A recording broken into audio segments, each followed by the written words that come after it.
Moi, je dis, je ne sais pas s'il était en Guinée. Parce que le 25 janvier 1971, des Guinéens ont été pendus à Conakry et partout en Guinée, et à l'intérieur du pays. S'il n'a pas vu des crimes au Camboiro, mais le 25 janvier 1971, il a dû voir ces pendus-là.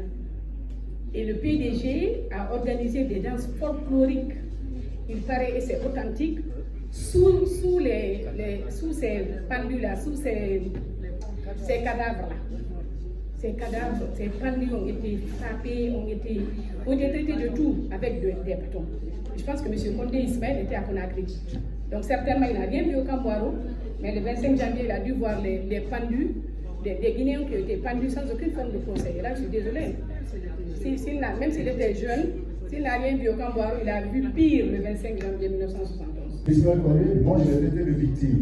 Pourquoi je l'ai traité de victime? Parce qu'il avait des idées progressistes, comme beaucoup de Guinéens l'avaient au départ à l'avènement du pays à l'indépendance.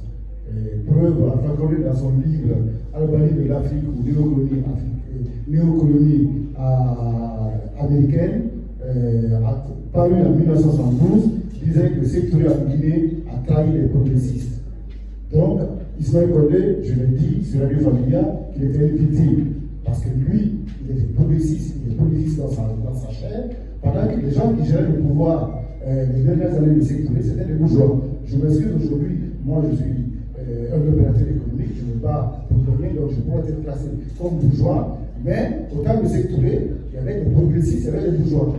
Ismaël Condé s'est battu du côté des progressistes, les progressistes ont perdu, et Sékou Touré qui a fait pour perdre les progressistes, pour donner le pouvoir à sa famille, à sa belle famille qui représentait les bourgeois. Donc Ismaël Condé, c'est une victime en puissance. Ismaël Condé a fait le Camboiro, pour combien de temps? Peut-être une semaine au maximum, il est sorti. Ismaël Condé n'est pas campagne de l'indépendance. Ismaël Condé n'est pas campagne de l'indépendance. On a eu l'indépendance, Ismaël Condé n'était même pas à l'université. C'est après qu'il est venu à l'université. Donc on peut mettre les points sur les i. Ismaël Condé, on peut le débattre avec lui, et moi je vais lui prouver qu'il est une victime en puissance. Parce que les gens avec lesquels il est en train de mener le combat, ils n'ont pas la même idéologie.